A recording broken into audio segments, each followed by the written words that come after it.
喺香港嘅城市景觀中，有一幕曾無處不在，自窗口伸出嘅衣衫、毛巾、床單，隨風飄揚，宛若五彩繽紛嘅旗幟。年長嘅香港人談及萬國旗，每每泛起笑意。呢個唔係為咗國際盛事而設嘅裝飾，而係昔日每戶人家嘅日常寫照。萬國旗可能係香港最真摯、最貼近民生嘅生活痕跡，承載數代人嘅記憶同情感。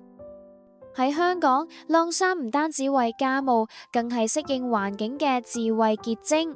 香港樓宇密集，住宅單位狹窄。根據地政總署2020年資料，香港人均居住面積僅大約170平方尺，室內幾無空間設置乾衣設施，加上氣候潮濕。按香港天文台2023年統計，每日平均相對濕度高達78%，衣物若冇陽光與通風，動至數日未乾，甚或係散發異味。居民需依賴窗外竹枝，附有尼龍繩同滑輪嘅鋁架，將衣物置於窗外晾曬。係晾衫，亦都係生存智慧。歐洲部分預覽版嘅內容嚟到呢度就完啦，但後面仲有好長嘅完整版故事，歡迎加入我哋 Hong Kong Story 嘅付費會員，收聽完整同埋更多足本嘅香港故事。